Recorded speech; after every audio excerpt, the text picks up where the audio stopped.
జార్ఖండ్‌లో విద్యార్థులు అంత నిరసన వ్యక్తం చేస్తున్నా, శాంతియుతంగా ఎక్కడ ఎలాంటి తప్పుడు విధానాలకు పోకుండా రాజ్యాంగం పర్మిట్ చేసిన పరిధిలో ముందుకు సాగుతూ ఉంటే, ఇంతవరకు ఒక్క రాజకీయ నాయకుడికి కనికరం లేదు. ఒక రాహుల్ గాంధీకి కనికరం లేదు. ఒక హేమంత్ సోరెన్‌కి కనికరం లేదు. కేజ్రీవాల్ మాట్లాడాడనుకోండి, పంజాబ్‌లో కూడా రకరకాల ప్రొటెస్టులు తయారవుతున్నాయి.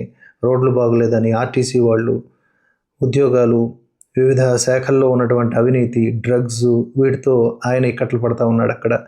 సో మొత్తంగా వెరసి ఇక్కడ మనం గమనించాల్సింది ఏంటంటే, అక్కడ జార్ఖండ్లో జరుగుతున్న ప్రొటెస్ట్ మీద వీళ్ళు మాట్లాడారు కానీ నీట్ ప్రొటెస్ట్ కేంద్రంగా ధర్మేంద్ర ప్రధాన్ రాజీనామా చేసేసాడు. అయిపోయింది బీజేపీ పని. ఇక నెక్స్ట్ హోంమంత్రి అమిత్ షా, ఆ తర్వాత ప్రధానమంత్రి నరేంద్ర మోదీ అన్నట్లుగా వ్యవహరించారు. అంతేకాకుండా ప్రధానంగా అమిత్ షా కాల్పులు జరపడానికి కూడా ఆదేశాలు ఇచ్చారు. కాల్పులు జరపమని చెప్పారని చెప్పి తప్పుడు ప్రచారాన్ని రాహుల్ గాంధీ లాంటి వాళ్ళు చట్టసభల సాక్షిగా మాట్లాడారు.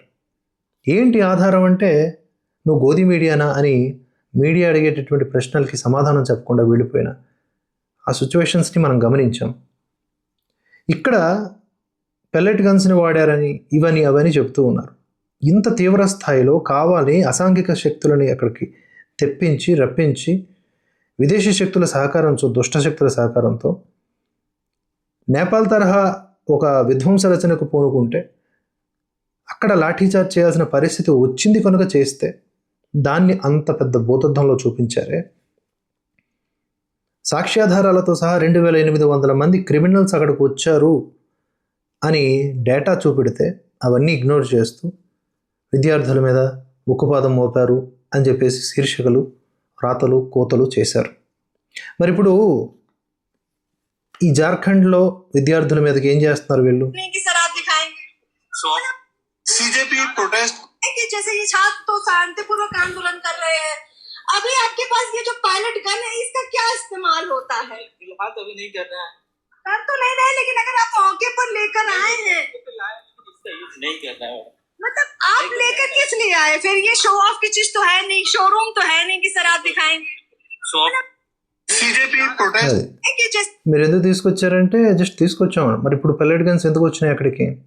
స్టూడెంట్స్ కోసం కాకపోతే ఎవరి మీద ప్రయోగించడానికి? Water cannons ప్రయోగిస్తున్నారు. వీళ్ళకు ఒక రూలు, ఇంకొకరికి ఇంకో రూలు.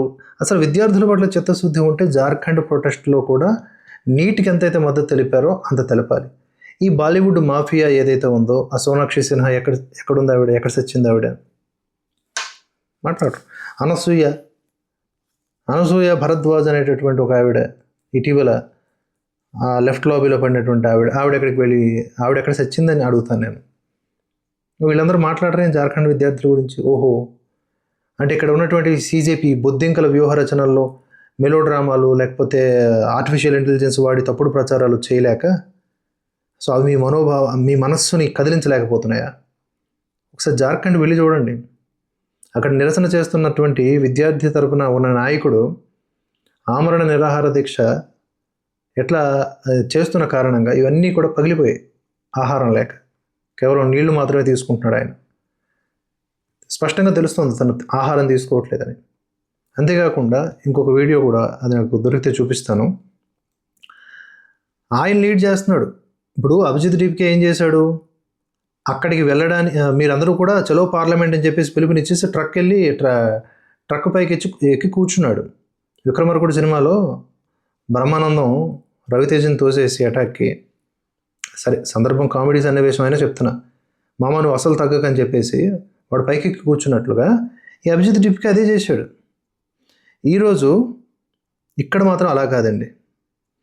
ఇక్కడ మనకి డైరెక్ట్గా ఎవరైతే ఈ ఉద్యమాన్ని లీడ్ చేస్తున్నాడో అతనే డైరెక్ట్గా చలో సంసద్లో పార్టిసిపేట్ చేశాడు.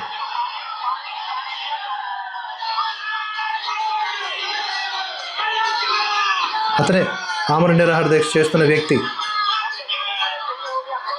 అతనే ముందుండి మొత్తం విద్యార్థి లోకాన్ని నడిపిస్తున్నాడు.